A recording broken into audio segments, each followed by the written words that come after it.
What's up, leaders? What's going on? Welcome to another episode of Lead From Here podcast. I'm Jason. Today we are talking about the Pomodoro technique.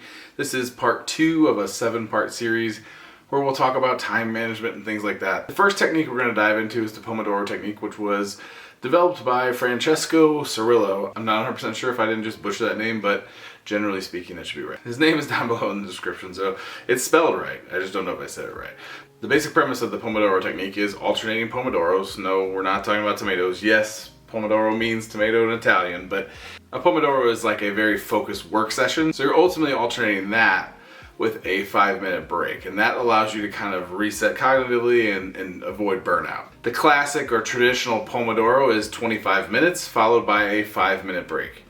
Do that again, and then again, and then again. After every fourth, you take a longer break of 15 to 30 minutes, or even longer in some situations, depending on how long you've been going and how many Pomodoro cycles you've done. When you're talking about the Pomodoro technique, there are a few rules that you kind of really need to follow to make it as effective as possible. The first rule is making sure you break down complex work. The second rule is that small tasks go together, so batch the smaller tasks so you can go through the full Pomodoro, which takes you to the third rule, which is once a Pomodoro starts, you see it through to the end. Basically, you don't want to interrupt a Pomodoro. Once it started, get through your 25 minutes and then deal with whatever just popped up. The Pomodoro is the first technique that I utilized when I started kind of diving into time management and kind of figuring out productivity and stuff like that. I remember watching a Thomas Frank video way back in the day. I have his channel linked down below, but just kind of talked me through what the Pomodoro was and how it worked. And, as I dove into it, I got really excited and kind of just really felt like, I was going from a place where I was really stagnant and stuck to this place where I was getting a lot of things done.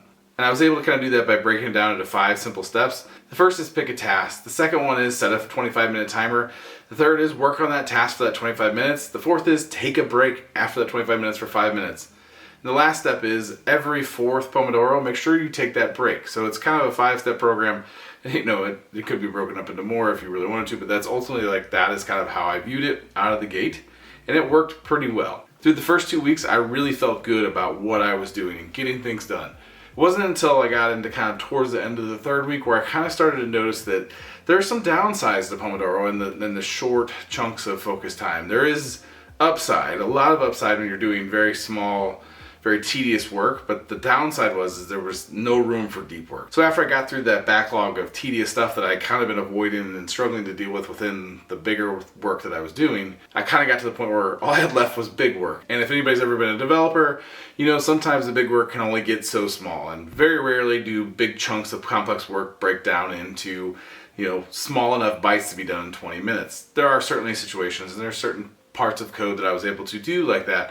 But when it got to the more complex algorithms and things that I was trying to do, it was really frustrating to kind of start to get into the groove and then have to take a 5-minute break. It really, really goes against everything that they talk about from a deep work and getting into a flow state. It just doesn't allow for that. That was a barrier for me from implementing it in the long term. So as I kind of got through week 3, I started thinking about what could I do to tweak this to make it work. So I started kind of messing with how long my work cycles were, how long the breaks were, how often the breaks were, how often I took the bigger breaks. And I was able to get closer, but it just didn't flow the way it did, when it was just the 25 minutes and 5 minutes. So that was my experience with Pomodoro. Ultimately, I think it's solid. I think if you're doing smaller tasks or tedious tasks or a lot of repetitive things that don't take a lot of time, it's great. You can really chunk through a lot of work, because having a 25-minute focus, hey, put your headphones on, ignore everything else for that 25 minutes, doing that 4 times in a row, you can get a ton of things done. A ton of little things. Can't do the big stuff. Where I ultimately abandoned this as a one-stop shop for time management was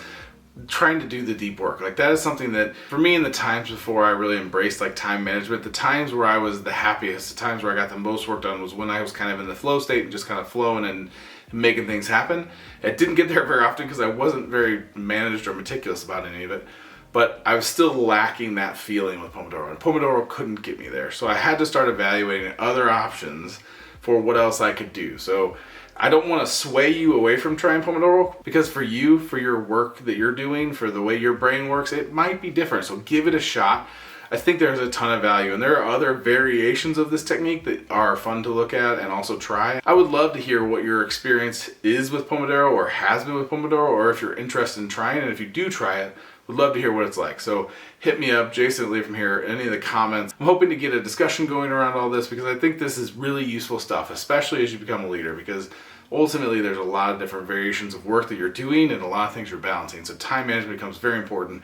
And I think the Pomodoro technique in certain spots can be very beneficial. So that's it. That's the Pomodoro technique. It's pretty straightforward. It's very simple and very basic, but it is very powerful in the right situation. So if it's the right situation for you, utilize it, love it, and just do work. I think that's the beautiful thing about it, is it kind of just lets you do work, and there's not a whole lot of like manual intervention that has to happen to plan it and all that stuff. You got to keep a solid to-do list that's prioritized, but overall it's pretty straightforward. If you have any questions, hit me up, jason@leadfromhere.co. Otherwise, if you are liking this series, please like, subscribe, follow, all that. Got a few more parts coming up and looking forward to that. Take care, and we'll see you again soon.